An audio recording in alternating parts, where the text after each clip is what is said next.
Ouais, ça fait plaisir de vous voir ce matin. Ça fait plaisir de ne pas prêcher devant une salle vide. Et moi, ça me fait du bien, en tout cas, d'être ensemble ce matin en présentiel. Et puis, j'encourage à tous ceux qui sont sur Zoom aussi, si vous en avez l'occasion, de venir nous rejoindre à partir de la semaine prochaine aussi. Donc, c'est ça. Alors, ce matin, vu que la dernière fois, nous avions fini notre série sur la vie du prophète Élisée, j'ai à cœur de commencer avec vous une nouvelle série pour aller cette fois-ci directement à la rencontre de notre Seigneur Jésus lui-même. Et dans cette série, nous essaierons de nous plonger au cœur de différents récits où Jésus est allé rencontrer toutes sortes de gens comme vous et moi.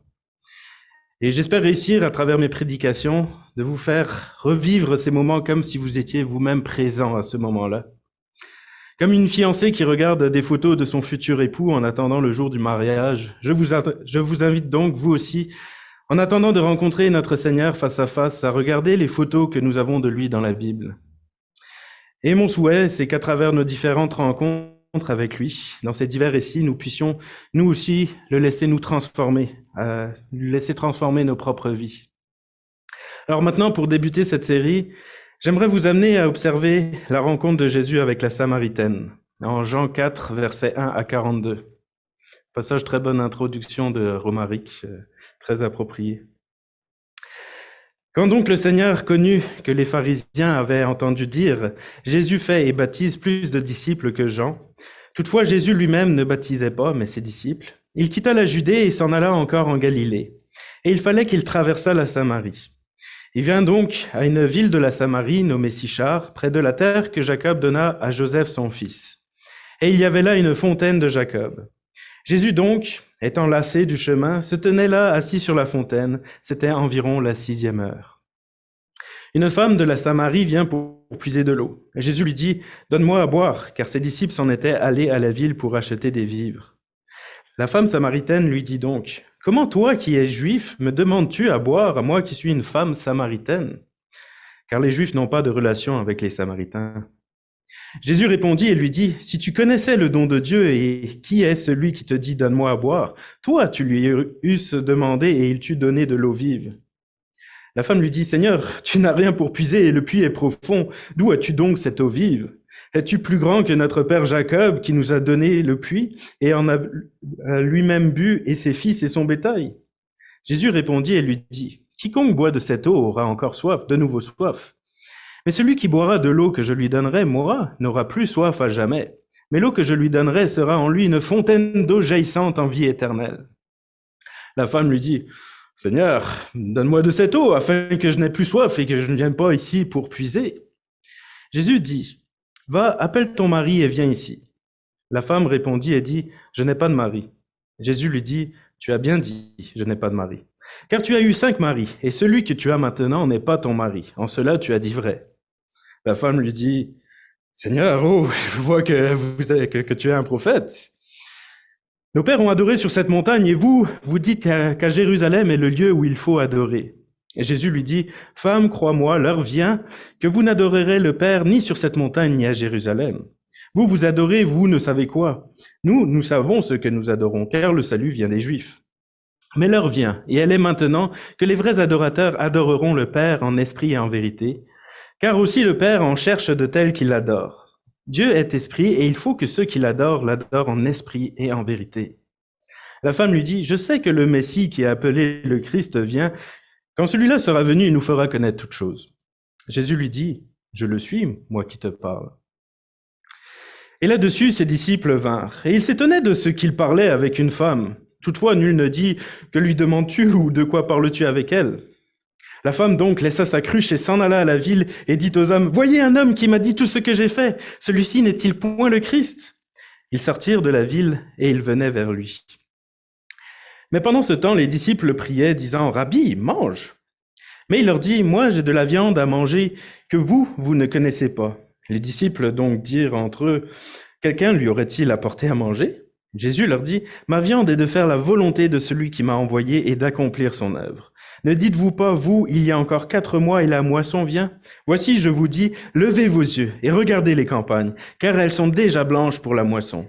Celui qui moissonne reçoit un salaire et assemble du fruit en vie éternelle, afin que et celui qui sème et celui qui moissonne se réjouissent ensemble. Car en ceci, elle est vérifiée la vraie parole. L'un sème et un autre moissonne. Moi, je vous ai envoyé moissonner ce à quoi vous n'avez pas travaillé. D'autres ont travaillé et vous êtes entrés dans leur travail.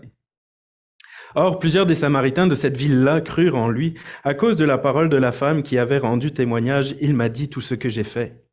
Quand donc les Samaritains furent venus vers lui, il le priait de demeurer avec eux, et il demeura là 2 jours. Et beaucoup plus de gens crurent à cause de sa parole, et il disait à la femme, « Ce n'est plus à cause de ton dire que nous croyons, car nous-mêmes nous l'avons entendu, et nous connaissons que celui-ci est véritablement le Sauveur du monde. » Alors, quand on étudie ce récit, avec notamment tous les éléments contextuels, toute cette histoire devient vraiment passionnante, vous allez voir. Quand on lit la Bible, ça vaut vraiment le coup, à chaque fois, de ne pas rester juste à la surface du texte, mais d'aller l'étudier en profondeur et de creuser le contexte parce que ça nous aide vraiment à mieux comprendre le récit. Nous voyons d'ailleurs dans ce passage l'apôtre Jean qui rajoute justement plusieurs parenthèses pour expliquer certains éléments contextuels afin que nous puissions bien comprendre ce qui se passe. Et nous allons voir à quel point ces parenthèses que Jean insère dans son texte sont vraiment inspirées, car je ne sais pas si Jean réalisait que son évangile serait lu et étudié encore 2000 ans plus tard. Mais pour nous qui vivons aujourd'hui dans un contexte totalement différent, si nous n'avions pas ces petites précisions de l'apôtre Jean, nous ne comprendrions pas aussi bien aujourd'hui l'œuvre de Jésus.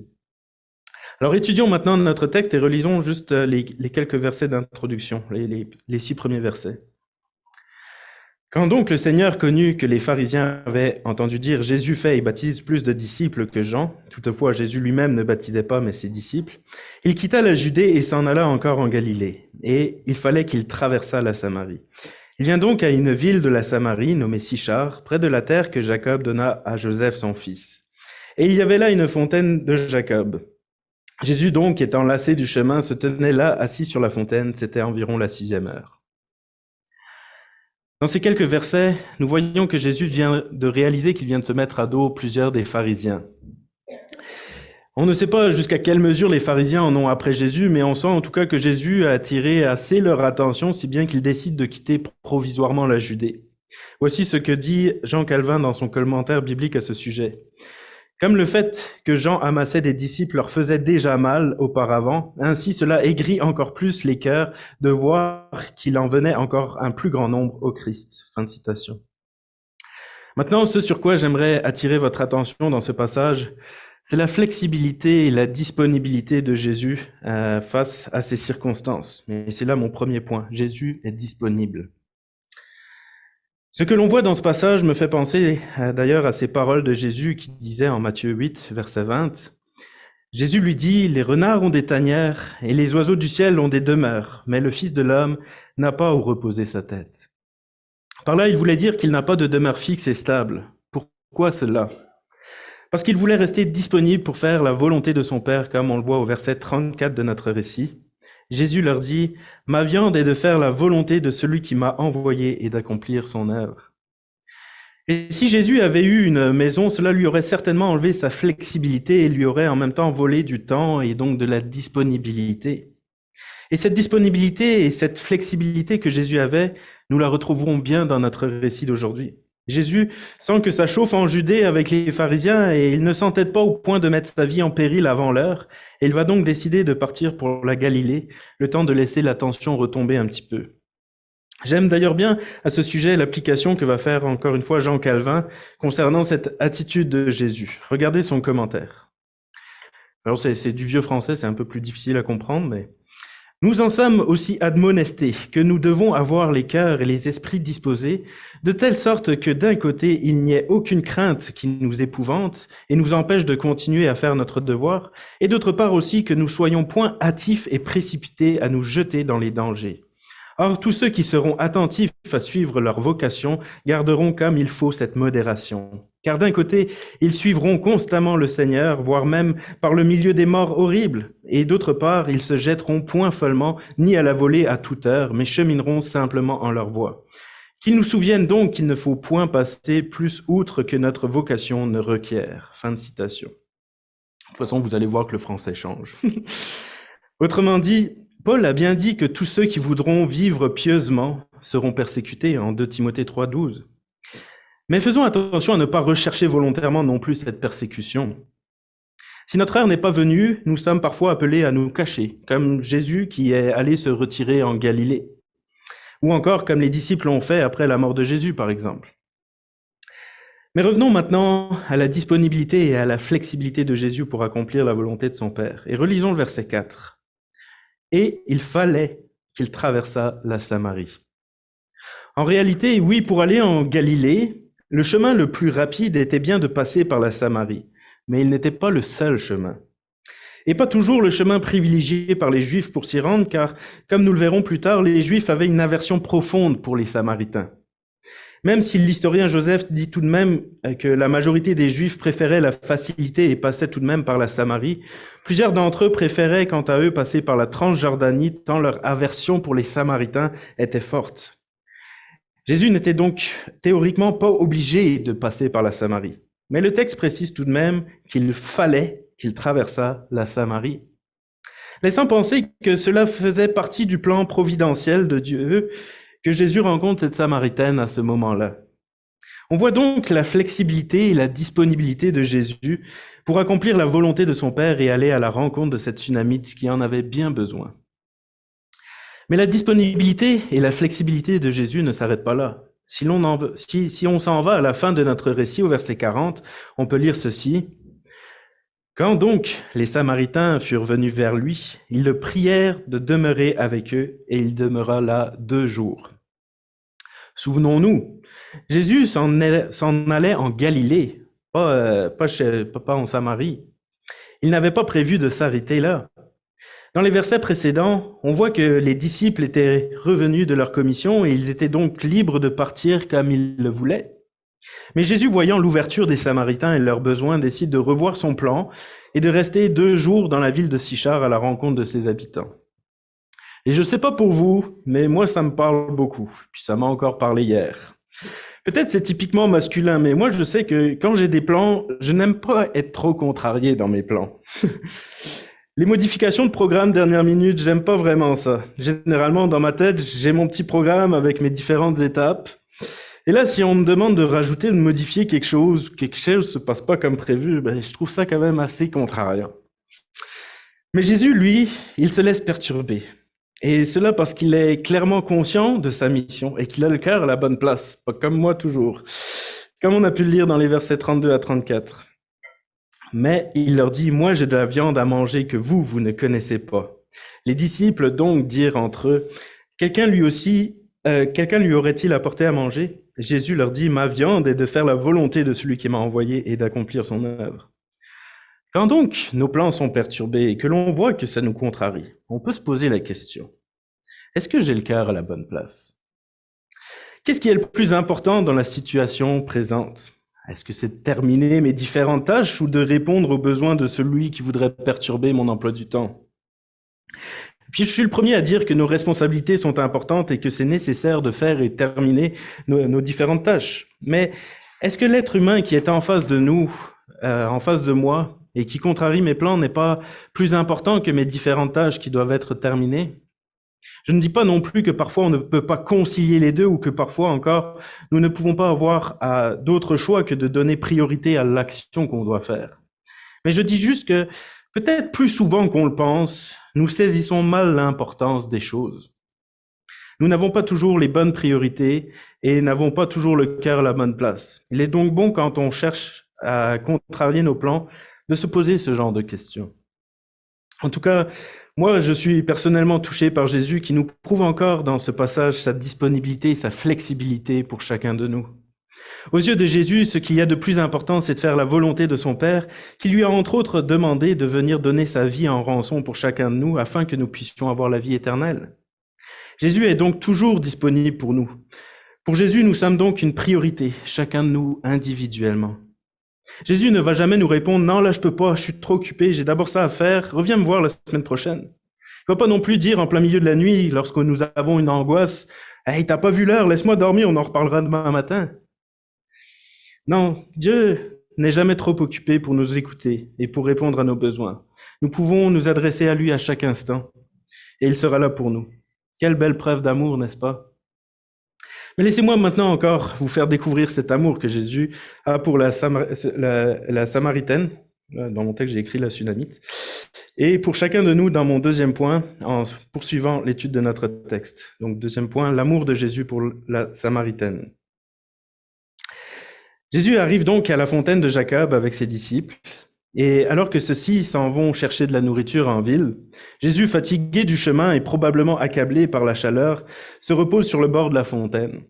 Le texte nous dit qu'il était à environ la 6e heure, c'est-à-dire midi, et c'est donc à ce moment-là que la Samaritaine arrive pour puiser de l'eau. Bon, tous les commentateurs sont pas d'accord sur l'heure, mais la majorité sont d'accord pour dire que c'est midi, et puis c'est la version que j'ai retenue parce que ça colle mieux avec le reste du texte, on va voir ça aujourd'hui.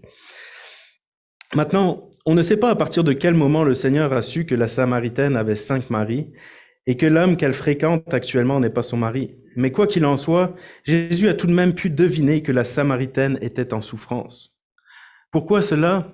Parce que, comme nous le dit entre autres Don Carson dans son commentaire biblique, généralement, les femmes venaient plutôt en groupe pour puiser de l'eau. Mais elles venaient soit plus tôt, soit plus tard, lorsque le soleil ne tapait pas aussi fort. Si donc la Samaritaine venait à la pleine chaleur lorsque le soleil est à son zénith, c'était probablement pour éviter les autres femmes de la ville. Car lorsqu'on connaît sa situation conjugale, on se doute bien que cette femme devait être méprisée par les autres femmes et que ces dernières devaient jaser derrière son dos. C'est donc très probablement ce qui la poussait à s'isoler et à venir puiser son eau à un moment où elle était quasiment certaine de ne rencontrer personne. Sauf que cette fois-ci, Jésus était là. Et Jésus lui dit, « Donne-moi à boire », car ses disciples s'en étaient allés à la ville pour acheter des vivres. La Samaritaine lui dit donc, « Comment toi qui es juif me demandes-tu à boire, moi qui suis une femme samaritaine ?» Car les juifs n'ont point de relation avec les Samaritains. Par sa demande, « Donne-moi à boire », Jésus fait une entorse grave à toutes les conventions sociales de l'époque. Premièrement, le verset 9 nous précise que les Juifs n'étaient pas censés avoir de relation avec les Samaritains. En effet, regardez ce que nous explique Alfred Kuhn à ce sujet dans son encyclopédie des difficultés bibliques. L'antagonisme entre Israélites et Samaritains datait du schisme de 935, lorsque les 10 tribus s'étaient détachées de la dynastie de David. Samarie, la capitale du royaume du Nord, était toujours la rivale de Jérusalem, qui n'a pas pleuré lorsque les Assyriens l'ont détruite. Le territoire des 10 tribus a été repeuplé par des païens qui ont adopté certaines habitudes religieuses des Juifs. Lorsque les Judéens sont revenus de l'exil, la jalousie qui les avait depuis toujours animés contre les Samaritains a fait place à de la haine. Le Talmud prétendait que les Samaritains étaient des excommuniés. Tanaïm 17, verset 4. Lors du règne d'Alexandre le Grand, en 333, le frère du grand prêtre et gendre du gouverneur de Samarie a obtenu d'Alexandre la permission de bâtir sur le mont Garizim un temple rival à celui de Jérusalem. Il en devint lui-même le grand prêtre et y attira un sacrificateur et des Lévites. En 128, Jean Hircan démolit la ville de Samarie, mais Hérode le Grand la rebâtit vers l'an 30 avant Jésus-Christ et lui donna le nom de Sébaste. Les Samaritains ont reconstruit un sanctuaire sur le mont Garizim où des prêtres offraient des sacrifices et priaient l'Éternel. Ils prétendaient même que leur religion seule était la vraie. L'hostilité entre les deux peuples prenait parfois des aspects violents. À l'époque de la naissance du Christ, des Samaritains jetèrent des ossements humains dans le lieu saint du temple de Jérusalem pour le souiller et le rendre inutilisable. Le Talmud a recueilli le dicton « Un morceau de pain donné par un Samaritain est plus impur que de la viande de porc ». Chébit 8, verset 10. Maintenant, ce n'est pas tout. Non seulement Jésus, qui était juif, parle à une Samaritaine, mais deuxièmement, il adresse la parole à une femme. Or, comme le dit John MacArthur, à l'époque, les hommes ne parlent pas aux femmes au public, pas même à leurs épouses. Dans le judaïsme d'alors, on croit que le fait pour un rabbi de s'entretenir avec une femme est au mieux une perte de temps, au pire une distraction l'empêchant d'étudier la Torah, ce qui pourrait le mener à sa damnation éternelle. Fin de citation. Et on le voit d'ailleurs très bien par la réaction des disciples après, plus tard, au verset 27. Et là-dessus, ses disciples vinrent, et ils s'étonnaient de ce qu'il parlait avec une femme. Toutefois, nul ne dit « Que lui demandes-tu ou de quoi parles-tu avec elle ?» Alors imaginez quand on ajoute à cela que cette femme est une Samaritaine. Alfred Kuhn nous dit que d'après un décret rabbinique, toute relation avec une femme samaritaine était interdite car elle était considérée comme constamment impure depuis sa naissance. C'est-à-dire qu'il considérait qu'elle avait ses règles depuis sa naissance. Mais ce n'est pas fini. Nous voyons troisièmement au verset 18 qu'elle a été mariée 5 fois et qu'actuellement celui qu'elle fréquente n'est pas son mari. C'était donc une femme de mauvaise vie. Et souvenez-vous de la réaction du pharisien lorsqu'une femme de mauvaise vie était venue oindre les pieds de Jésus avec du parfum et les essuyer avec ses cheveux. Voyez sa réaction en Luc, chapitre 7, verset 39. Et le pharisien qui l'avait convié, voyant cela, dit en lui-même, « Celui-ci, s'il était prophète, saurait qui et quelle est cette femme qui le touche, car c'est une pécheresse. » Parce que pour les Juifs, si une personne impure nous touche, nous devenons nous-mêmes impurs. Donc, quel choc pour le lecteur juif de l'époque de voir Jésus demander de l'eau à boire à cette femme qui, dans la culture juive de l'époque, est ce qu'il y a de plus méprisable. De la région de Samarie, une femme qui en plus est de mauvaise vie. Non seulement parler est scandaleux pour Jésus qui est juif, mais en plus de cela, il lui demande de lui donner à boire. Et alors, encore une fois, pour un juif, s'il touche quelque chose d'impur, il devient lui-même impur. Et donc, tout ce que toucherait une femme samaritaine de mauvaise vie est automatiquement impur. Si donc Jésus se fait donner à boire par la Samaritaine, il deviendrait donc lui-même impur.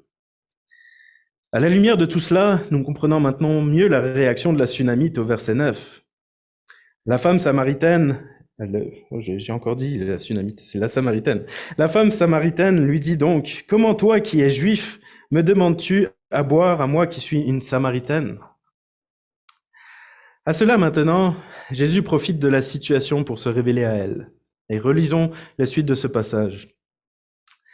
Jésus répondit et lui dit, « Si tu connaissais le don de Dieu et qui est celui qui te dit, donne-moi à boire, toi tu lui eusses demandé et il t'eût donné de l'eau vive. » La femme lui dit, « Seigneur, tu n'as rien pour puiser et le puits est profond. D'où as-tu donc cette eau vive? Es-tu plus grand que notre père Jacob qui nous a donné le puits et lui-même en a bu et ses fils et son bétail? » Jésus répondit et lui dit, « Quiconque boit de cette eau-ci aura de nouveau soif. Mais celui qui boira de l'eau que je lui donnerai, moi, n'aura plus soif à jamais. Mais l'eau que je lui donnerai sera en lui une fontaine d'eau jaillissante en vie éternelle. » La femme lui dit, « Seigneur, donne-moi de cette eau afin que je n'ai pas soif et que je ne vienne pas ici pour puiser. » Dans ce passage, les différents commentateurs que j'ai lus sont tous d'accord pour dire que dans ses réponses, la Samaritaine a un comportement vraiment effronté avec Jésus. En effet, déjà, souvenons-nous, s'il était mal vu pour un homme de parler à une femme, imaginez combien c'est mal vu pour une femme de répondre à un homme. Et surtout de cette manière-là. Au verset 11, quand elle lui demande comment il peut lui donner de l'eau alors qu'il n'a même pas de cruche, c'est clairement de la moquerie. Et au verset 12, elle lui demande s'il est plus grand que leur père Jacob. La réponse qui est sous-entendue à ce moment-là, c'est non. C'est donc encore une fois pour se moquer de Jésus. Souvenons-nous, les Juifs et les Samaritains ne peuvent pas se sentir. Si les Juifs ont un tel mépris pour les Samaritains, il est évident que les Samaritains en ont aussi un pour les Juifs. Et donc, quand au verset 15, la Samaritaine demande à Jésus de lui donner de cette fameuse eau pour qu'elle n'ait plus besoin de venir en puiser à la fontaine, elle n'est toujours pas sincère, et c'est encore de la moquerie. Mais Jésus, lui, il est tellement rempli d'amour pour cette femme qui va se laisser insulter et ne répond pas aux différents pics que vont lui lancer la Samaritaine. Souvenons-nous, la nourriture de Jésus, c'est de faire la volonté de son Père et d'accomplir son œuvre, verset 34, qui est d'amener finalement chacun au salut. Jésus est prêt à manger les coups injustement pour réussir à percer nos cœurs, afin de nous communiquer la vie éternelle. Jésus veut l'amener à la régénérescence par le Saint-Esprit, qui va la remplir spirituellement afin de combler son vide intérieur. C'est ce que Jésus veut dire en lui proposant cette eau qui fera en sorte qu'elle n'ait plus jamais soif. Maintenant, la Samaritaine ne comprend pas vraiment cela, et comme on l'a vu, elle va continuer de se moquer de Jésus, croyant certainement avoir affaire à un charlatan, comme le suggère Don Carson dans son commentaire. Et j'aime bien l'explication, encore une fois, que va donner Jean Calvin au sujet du verset 15. Il n'y a point de doute que cette femme ne comprenne pas bien que le Christ parle de l'eau spirituelle, mais parce qu'elle le méprise, elle estime toutes ses promesses comme néant, car car lorsque celui qui parle n'a point d'autorité envers nous, la doctrine n'y a point d'entrée. Cette femme pique donc obliquement le Christ, comme si elle disait, « Tu te vantes beaucoup, mais je ne vois rien. Montre-le-moi par des faits si tu le peux. » Fin de citation. Et c'est donc ce que Jésus va faire. Il va démontrer par les faits qu'il n'est pas un charlatan et qu'il est capable de lui donner ce dont il parle. Regardons la suite du texte, versets 16 à 19. Jésus lui dit, « Va, appelle ton mari et viens ici. » La femme répondit, « Je n'ai pas de mari. » Jésus lui dit, « Tu as bien dit, je n'ai pas de mari, car tu as eu 5 maris, et celui que tu as maintenant n'est pas ton mari. En cela, tu as dit vrai. » La femme lui dit, « Seigneur, je vois que tu es un prophète. » Jésus vient donc de lui prouver qu'il a une puissance particulière, puisqu'il vient de lui montrer qu'il connaissait sa vie intime, tout en mettant le doigt sur ce qui est probablement à la fois sa blessure et sa honte la plus profonde, et à la fois son péché peut-être caché, plus ou moins. Maintenant, au sujet de ces 5 maris, on peut se poser la question, comment se fait-il qu'elle en a eu 5, ce qui est quand même beaucoup? Tous ne peuvent pas être morts tout de même. Il y a donc forcément eu des divorces parmi ceux-là. Ces divorces étaient-ils dus en raison de son caractère trempé, ou est-ce que son caractère trempé s'est développé à cause de ces divorces et du rejet qui s'en est suivi de la part des habitants de la ville? Ou est-ce que si elle a eu tant de divorces, c'est parce qu'elle était infertile?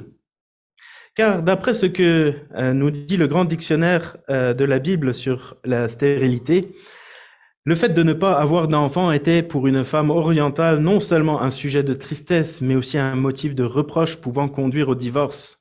On considérait le fait d'avoir des enfants ou de ne pas en avoir comme un signe de bénédiction ou de malédiction. Fin de citation. Donc le texte biblique ne nous précise pas vraiment la raison de ces divorces. Tous ne sont d'ailleurs peut-être pas pour la même raison et il est difficile de faire une affirmation à ce sujet. Mais ce que l'on voit, c'est que pour la Sunamite, pour la Samaritaine, c'est vraiment le sujet de sa souffrance intérieure. Et quand Jésus met le doigt sur son bobo, elle lui répond « Oh, je vois que tu es un prophète ». Puis elle s'empresse vite de changer de sujet vers un sujet moins personnel, plus d'ordre théologique. À la fois, elle essaye donc d'esquiver le sujet de sa vie intime, et à la fois, elle reconnaît en Jésus une onction divine et va donc en profiter pour l'interroger sur ce qui est un des plus grands sujets de division et de conflit entre les Juifs et les Samaritains. Mais avant de poursuivre, j'aimerais juste attirer encore une fois votre attention sur la douceur et la tendresse de Jésus.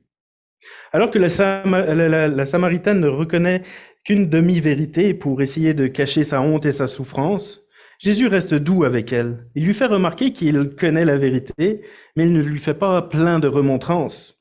Il va lui dire, « Tu as bien dit, je n'ai pas de mari. » Et un peu plus loin, il va dire, « En cela, tu as dit vrai. » Jésus ne met pas l'accent sur ce qu'elle a omis de dire, il met l'accent sur le fait qu'elle n'a pas menti. Et quand la Sunamite change de sujet parce que le sujet de son mariage est un peu trop sensible, le Seigneur la laisse faire et accepte de changer de sujet. Donc c'est une belle édification pour nous encore aujourd'hui. Passons maintenant à la suite de notre texte, donc versets 19 à 26. La femme lui dit, « Seigneur, je vois que tu es un prophète. Nos pères ont adoré sur cette montagne-ci, et vous dites qu'à Jérusalem est le lieu où il faut l'adorer. » Jésus lui dit, « Femme, crois-moi, l'heure vient que vous n'adorerez plus le Père ni sur cette montagne ni à Jérusalem. Vous adorez, vous ne savez quoi. Nous savons ce que nous adorons, car le salut vient des Juifs. Mais l'heure vient, et elle est maintenant que les vrais adorateurs adoreront le Père en esprit et en vérité, car aussi le Père en cherche de tels qui l'adorent. Dieu est esprit, et il faut que ceux qui l'adorent en esprit et en vérité. » La femme lui dit, « Je sais que le Messie qui est appelé le Christ vient. Quand celui-là sera venu, il nous fera connaître toutes ces choses. » Jésus lui dit, « Je le suis, moi qui te parle. » Pour bien comprendre cet échange entre Jésus et la Samaritaine, il faut savoir que les Samaritains ne reconnaissaient que les 5 premiers livres de la Bible comme étant des livres inspirés. C'est ce qui explique d'ailleurs aussi les paroles de Jésus lorsqu'il dit « Vous adorez, vous ne savez quoi. Nous savons ce que nous adorons. » Verset 22. Et c'est donc aussi pour cette raison que les Juifs et les Samaritains n'étaient pas d'accord sur le lieu où Dieu devait être adoré. Voici ce que dit Don Carson à ce sujet. Les Juifs et les Samaritains reconnaissaient que Dieu avait ordonné à leurs ancêtres de choisir un lieu pour l'adorer. Deutéronome 12, verset 5. Mais vous, vous chercherez le lieu que l'Éternel, votre Dieu, choisira d'entre toutes vos tribus pour y mettre son nom, le lieu où il habitera, et vous y viendrez. Mais ils en avaient tiré des conclusions opposées. Comme ils reconnaissaient la canonicité de toutes les écritures vétérotestamentaires, et non seulement du Pentateuque, les Juifs avaient conclu que le lieu en question était Jérusalem. C'est là que David avait décidé d'ériger un temple pour Dieu, et le Seigneur avait solennellement autorisé son fils Salomon à le construire. C'est là que Dieu avait imposé que l'on offre les sacrifices. Les Samaritains ne reconnaissaient pas ce lieu. Leur tradition textuelle de Deutéronome 12, verset 5, différait légèrement. Il était question d'un lieu que l'Éternel, votre Dieu, a choisi. Ils avaient donc cherché dans le Pentateuque le lieu choisi par Dieu. Et ils avaient remarqué que Sichem, surplombé par le mont Garizim, était le premier lieu où Abraham avait dressé un autel lorsqu'il était entré dans le pays promis, Genèse 12, versets 6 et 7. De plus, c'était sur le mont Garizim que devaient être rappelées les bénédictions au peuple de l'Alliance une fois qu'il serait entré en possession du pays de la promesse, Deutéronome 11, versets 29 à 30, 27, versets 2 à 7, et le verset 12, voire Josué aussi, 8, verset 33. Fin de citation. Dans sa réponse à la Samaritaine, bien que Jésus cherche à gagner la Samaritaine, il ne dilue pas pour autant la vérité et lui dit clairement que sur cette question, ce sont les Juifs qui ont raison et non les Samaritains. Cependant, maintenant que la Samaritaine a reconnu en lui l'autorité d'un prophète, il annonce en même temps que bientôt cette question sera sans importance, car l'heure vient et elle est maintenant que les vrais adorateurs adoreront le Père en esprit et en vérité, verset 23, et que ce ne sera donc ni sur cette montagne ni à Jérusalem, verset 21. Et l'on voit à la réponse de la Samaritaine que cela ne fait vraiment pas son affaire, que cela ne fait pas vraiment son affaire puisqu'elle ne porte pas trop les Juifs sur leur cœur, sur son cœur. Et souvent, quand la réponse ne fait pas trop notre affaire, est-ce qu'on n'a pas trop envie et qu'on n'a pas trop envie de poursuivre la conversation, qu'est-ce qu'on va faire? Est-ce qu'on ne fait pas nous aussi parfois? Bref, on verra bien un jour quand on sera au ciel, quand Christ nous aura enlevés, on verra qui c'est qui avait des raisons entre nous. Et quand on regarde notre texte, est-ce que c'est pas ce que la Samaritaine est en train de faire aussi ici? Verset 25, la femme lui dit, « Je sais que le Messie qui est appelé le Christ vient. Quand celui-là sera venu, il nous fera connaître toutes choses. » Un bon moyen de mettre fin à la conversation. Mais là, je ne pense pas que la Samaritaine s'attendait à la réponse de Jésus, verset 26. Jésus lui dit, « Je le suis, moi qui te parle. » Waouh, je pense que le temps s'est arrêté quelques instants pour la Samaritaine. Et que les disciples de Jésus revinrent, et alors que les disciples de Jésus revinrent de la ville et attirèrent l'attention, elle a sûrement dû repenser à toute la conversation qu'elle venait d'avoir avec lui et se demander, est-ce possible? Et là, elle a aussi dû repenser à toute la manière dont Jésus l'avait traitée, avec amour, sans mépris, tout en lui disant les vraies affaires. Et regardez sa réaction. Je trouve sa réaction magnifique. Versets 27 à 29, et là-dessus ses disciples vinrent, et ils s'étonnaient de ce qu'il parlait avec une femme. Toutefois, nul ne dit, que lui demandes-tu ou de quoi parles-tu avec elle? La femme donc laissa sa cruche et s'en alla à la ville et dit aux hommes, voyez un homme qui m'a dit tout ce que j'ai fait. Celui-ci n'est-il point le Christ? Ils sortirent de la ville et ils venaient vers lui. Et ceci m'amène maintenant à mon troisième point, les fruits de l'action de Dieu dans nos vies. Je trouve la réaction de la Samaritaine magnifique. Elle est tant chamboulée par la rencontre de Jésus qu'elle abandonne sa cruche avec laquelle elle était venue chercher de l'eau. Et elle court vers la ville en disant « Hey, venez voir, il y a un homme qui m'a dit tout ce que j'ai fait. Est-ce que ça se pourrait que ce soit le Christ, le Messie tant attendu ?» Quand on y repense, cette Samaritaine qui, accablée par la honte et le mépris qu'elle devait subir, était venue chercher de l'eau en plein cagnard afin d'être sûre de ne rencontrer personne, se retrouve à aller vers tout le monde et à crier sur le toit « Hey, venez voir, il y a un homme qui m'a dit tout ce que j'ai fait !» Ne voit-on pas là une transformation radicale chez la Samaritaine? D'un coup, cette femme se fout pas mal de sa réputation et du camp, dira-t-on. D'un coup, c'est comme si elle n'avait plus honte et que les règles de la société qui disent qu'une femme ne doit pas parler à un homme n'avaient plus d'importance à ses yeux puisqu'elle s'en va vers les habitants de la ville et leur dire ce qui s'est passé. D'un coup, c'est comme si cette femme qui était en colère contre tout le monde a perdu toute son amertume. Qu'est-ce qui a bien pu se passer à amener cette transformation chez elle? Si l'on en regarde à son témoignage au verset 29, quand elle dit « Voyez un homme qui m'a dit tout ce que j'ai fait, celui-ci n'est-il point le Christ ?» On peut déduire que, premièrement, elle a vu par l'action miraculeuse de Jésus qui connaissait sa vie qu'il avait l'approbation divine, ce qui pouvait attester qu'il était le Messie. Et deuxièmement, ce qui a dû la délivrer de sa honte et lui donner cette joie, c'est que tout simplement la grâce, c'est tout simplement la grâce, l'amour, la tendresse, la douceur et la patience de Jésus envers elle. Repensez-y bien. Les hommes n'étaient pas censés parler aux femmes, malgré ça, Jésus l'a fait. Les Juifs n'étaient pas censés parler aux Samaritains, malgré ça, Jésus l'a fait. Les rabbis n'étaient pas censés être en contact avec quelqu'un d'impur afin de ne pas se souiller eux-mêmes, et malgré ça, Jésus lui demande à boire alors qu'il savait que la Samaritaine était une femme de mauvaise vie. Et aussi, depuis le début, la Samaritaine a été effrontée avec Jésus, et malgré ça, Jésus n'a rien dit et l'a laissé mener la conversation.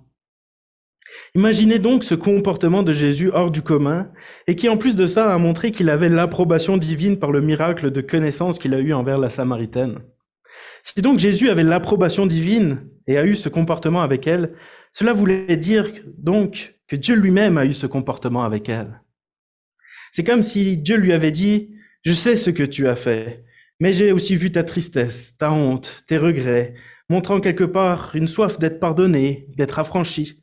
C'est pourquoi je te pardonne. » Alors, il est vrai que nous ne voyons pas dans le texte une repentance claire de la part de la Sunamite, mais nul doute, d'après son témoignage qui suit, qu'elle a ressenti le pardon de Dieu puisqu'elle ne porte plus le poids de la honte et de la culpabilité, au point qu'elle est toute fière d'annoncer à toute la ville « Voyez un homme qui m'a dit tout ce que j'ai fait, celui-ci n'est-il point le Christ ?» Ce qui a affranchi la Sunamite et qui l'a libérée, c'est le pardon et la grâce de Dieu pour elle. Jésus, quand il a révélé son péché, il n'a pas dit « ce n'est pas grave ». Non, il a révélé son péché et sa honte sans minimiser les faits. Mais il a aussi très certainement continué à la regarder avec un regard de tendresse. Et quelque part, quand Jésus lui dit que les vrais adorateurs adoreront le Père en esprit et en vérité, car aussi le Père en cherche de tels qui l'adorent, Dieu est esprit et il faut que ceux qui l'adorent l'adorent en esprit et en vérité, versets 23 et 24. C'est comme s'il disait à la Samaritaine, ce n'est pas les rituels en eux-mêmes qui comptent, mais la sincérité de ton cœur. Si ton cœur est repentant et que tu crois en moi, c'est ce qui compte.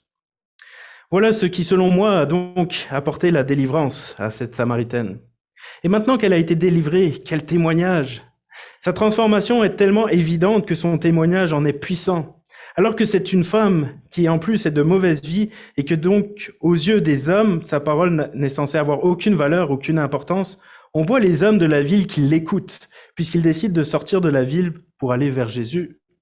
Autrement dit, même si leur coutume leur disait de ne pas prêter attention aux paroles d'une femme qui en plus est de mauvaise vie, là ils voyaient bien qu'il y avait eu une transformation radicale et incroyable en elle, ce qui a piqué leur curiosité et les a poussés à aller voir directement à la source en cherchant à rencontrer Jésus.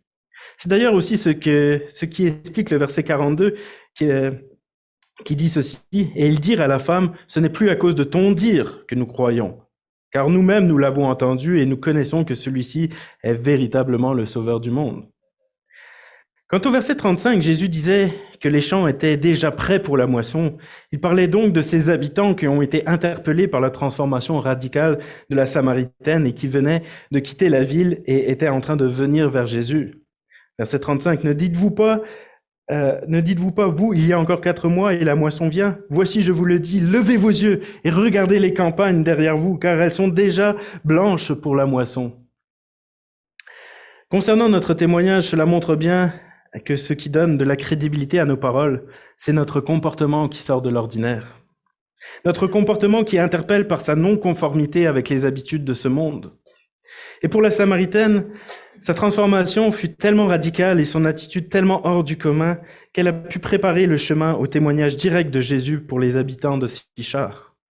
Et comme le soulève Don Carson, il est possible que cela ait encore porté du fruit plus tard. Voici ce qu'il dit. Il est possible, mais non certain, que la ville de Samarie, que Philippe évangélisa quelques années plus tard, en acte 8, versets 4 à 8, fut Sychar, et la ville voisine de Sichem. Si c'est le cas, l'accueil spontané et favorable du message de Philippe pourrait s'expliquer par le travail préparatoire accompli lors de la visite de Jésus et de ses disciples. Philippe aurait alors lui aussi récolté le fruit du travail des autres, verset 38. Fin de citation. Quoi qu'il en soit, le fruit de l'action de Dieu dans la vie de la Samaritaine fut une vraie transformation et délivrance personnelle de celle-ci et un témoignage puissant de sa part qui en a amené plein d'autres à Christ. Si donc nous voulons nous aussi porter du fruit dans nos vies et amener des gens à Christ, la première des choses à faire, c'est de laisser Christ nous transformer personnellement, quotidiennement, régulièrement par sa grâce et son amour. Le fruit viendra ensuite, naturellement, comme il est venu naturellement chez la Sunamite. Jésus n'a pas eu besoin de lui dire « Va maintenant témoigner aux gens de ton village ». Non, naturellement, elle abandonne sa cruche et court vers son village pour crier, enfin court, c'est pas dans le texte, mais je paraphrase, vers son village pour crier avec joie à tout le monde qu'elle a rencontré quelqu'un qui lui a dit tout ce qu'il y a fait de plus honteux en elle. Je vais maintenant conclure. Premièrement, peut-être que certains d'entre vous se sont reconnus chez la Samaritaine, que ce soit partiellement ou totalement. Peut-être vous savez que des gens autour de vous parlent dans votre dos, vous jugent, vous méprisent, ne vous comprennent pas. Et peut-être que, comme la Samaritaine, vous êtes blessé par ces gens-là qui sont des gens de votre propre village, de votre propre communauté, de votre propre famille. Peut-être même que vous avez grandi avec ces gens-là qui vous rejettent aujourd'hui. Et peut-être que vous aussi, vous avez développé un certain caractère qui n'est pas toujours à l'image de Christ. Ce caractère est comme une soupape de sécurité pour éviter d'exploser à l'intérieur. Parce que vous vous sentez au bord d'exploser. Et peut-être que vous avez l'impression qu'une bonne fois, vous allez vraiment péter votre coche, comme on dit ici au Québec. Vous sentez que vous n'avez plus de tolérance. Peut-être que comme la Sunamite, vous avez une certaine part de responsabilité et que vous reconnaissez dans le sujet de honte et de mépris. Comme la Sunamite qui vivait clairement en concubinage. Mais peut-être aussi que certaines choses ne dépendent pas de vous, comme ce fut peut-être aussi le cas de la Samaritaine, si les sujets de divorce étaient une infertilité. Quoi qu'il en soit, vous vivez peut-être à la fois de la tristesse, de la colère, de la culpabilité, de la honte, de la souffrance ou un sentiment d'injustice. Peut-être donc que la Samaritaine, c'est vous. Maintenant, la bonne nouvelle que j'ai pour vous ce matin, c'est que Jésus n'a pas changé. Jésus est toujours le même. Si peut-être les humains autour de vous vous déçoivent et ne sont pas capables de recevoir les jets de vapeur de votre soupape de sécurité qui est là pour éviter que vous explosiez, Jésus, lui, vous reçoit, il vous entend, il vous écoute et il est prêt à manger les coups injustement parce qu'il vous aime. Jésus, lui, vous comprend, il sait tout. Il sait ce qui est de votre responsabilité et ce qui est ce dont vous êtes peut-être juste une victime. Et si les autres autour de vous vous jugent, vous rejettent et ne vous comprennent pas, parce que vous n'êtes pas selon eux, à tort ou à raison, conforme aux normes de la société ou de la foi chrétienne, Jésus, lui, il voit votre cœur, puis il vous aime. Il vous aime inconditionnellement. Il vous comprend. Et si vous êtes coupable, il vous offre son plein pardon. Et si vous venez avec lui, avec humilité, en reconnaissant votre péché, votre part de responsabilité. Jésus vous aime, et comme la Samaritaine, il veut vous offrir la vie éternelle en sa présence. Deuxièmement, maintenant, d'autres peut-être se sont reconnus ce matin dans les autres femmes du village, et vous vous rendez compte que vous avez parfois tendance à parler dans le dos d'autres personnes et de les juger, étant persuadé d'être meilleur que votre frère ou votre sœur, qui prend un mauvais chemin selon vous. Peut-être aussi que vous vous rendez compte que ce frère ou cette sœur s'éloigne de vous et qu'elle développe peut-être de plus en plus un mauvais caractère, vous confirmant que cette personne a vraiment un problème dans sa vie et dans sa marche chrétienne.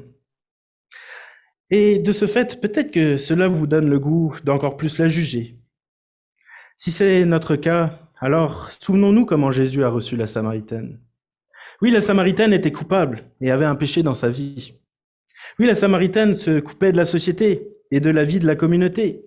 Oui, la Samaritaine avait développé un mauvais caractère, mais Jésus l'a accueillie pareil. Jésus est resté plein d'amour pour elle, et Jésus a peut-être même fait exprès d'aller à sa rencontre puisqu'il est dit qu'il fallait qu'il traversât la Samarie, verset 4. Alors si nous avons une Samaritaine autour de nous, souvenons-nous que Jésus s'occupe d'elle, qu'il en prend soin, qu'il l'aime, tout autant qu'il nous aime, et qu'il est plein de grâce et patient envers chacun de nous. Troisièmement, peut-être que d'autres ce matin s'identifient plus aux Juifs de manière générale. Vous avez la connaissance de Dieu et vous vous appliquez à suivre ce que vous connaissez de la loi. Vous cherchez à rester pur et irréprochable. Mais cette histoire de la Samaritaine vous fait prendre conscience que vous manquez d'amour envers les non-chrétiens ou les chrétiens charnels. Vous avez plutôt tendance à les juger, les mépriser et à ne pas trop vous tenir avec eux. Vous êtes bien plus confortable avec vos amis plus spirituels comme vous. Si c'est notre cas, alors nous devons nous souvenir de l'humilité de Jésus, qui ne s'est pas tenu avec les juifs religieux, mais qui était allé au contact des âmes perdues et blessées. Souvenons-nous que dans cette histoire, oui, sur la question doctrinale du lieu de l'adoration, c'était bien les juifs qui avaient raison. Mais souvenons-nous aussi que beaucoup de Samaritains se sont tournés vers Christ et donc ont reconnu leurs erreurs, alors que plus tard, les Juifs eux-mêmes, eux, ont crucifié Jésus parce qu'ils n'ont pas reconnu en lui le Messie et parce que leur religion leur était montée à la tête, si bien qu'ils ont aimé plus la loi que Jésus lui-même au point de le crucifier. Si donc nous nous reconnaissons plus en eux dans cette histoire, veillons à rester humbles et à ne pas aimer la loi plus que Dieu lui-même. Laissons-nous toucher par Jésus, qui a quitté la gloire de son Père pour venir sur la terre et être en contact avec nous tous qui sommes tous pécheurs. Souvenons-nous que nous ne sommes pas meilleurs. Peut-être que nous arrivons mieux à soigner nos apparences, mais que dans le fond, nos cœurs sont tout aussi mauvais et corrompus. Et pour terminer maintenant, comme on a pu le voir, que ce soit la Samaritaine, que ce soit les autres femmes de Sichem, que ce soit les Samaritains en général, ou que ce soit les Juifs, tous furent coupables. Parfois, on aime montrer du doigt celle qui, dans les apparences, semble être la pire de tous. Mais l'Éternel regarde au cœur, et il sait que nous sommes tous coupables. Et que peut-être que celle qu'on aime pointer du doigt sera la première à se repentir et à reconnaître son péché. Vous remarquerez d'ailleurs que c'est à la Samaritaine que Jésus s'est révélé de la manière la plus explicite comme étant le Messie. Ce n'est pas aux Juifs ni aux autres femmes, mais à la Samaritaine qui était méprisée de tous les autres. Restons donc humbles, accueillons-nous les uns les autres, ayons un amour pour les âmes, les brebis perdues, cherchant à leur tendre la main sans sentiment de supériorité ou de mépris, mais avec un amour et une grâce qui débordent comme une fontaine d'eau jaillissante en vie éternelle, verset 14. Amen. Je vais terminer par la prière. Merci Seigneur pour ce beau texte encore dans ta parole, ce beau récit. Il y a une histoire vraie qui s'est réalisée et on est touché par ton amour, on est touché par ta grâce. On se rend compte que nous, on a encore besoin de se laisser transformer par toi pour être plus à ton image. Alors Seigneur, viens agir dans nos cœurs, viens nous transformer. Aide-nous à saisir premièrement les bonnes priorités, comme on l'a vu dans mon premier point, et à rester disponible pour chacun, à être flexible, qu'on puisse vraiment avoir aussi cette même nourriture que toi tu avais.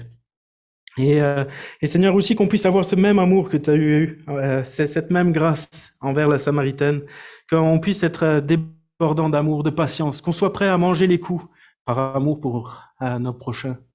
Et Seigneur, tu vois, on a tous encore des progrès à faire, on a tous à cheminer. Et Seigneur, premièrement, on te demande pardon parce qu'on sait que, enfin en tout cas, tous ceux qui veulent se joindre à moi, je demande pardon. Parce que je sais que moi j'ai encore des progrès à faire et probablement que je suis pas le seul. Alors Seigneur, on veut vraiment te demander de venir agir dans nos vies, de nous transformer toujours plus à ton image, que ton règne vienne dans nos cœurs déjà premièrement, puis on a hâte que ton règne vienne sur la terre et d'être avec toi dans ta présence pour l'éternité. En ton nom. Amen.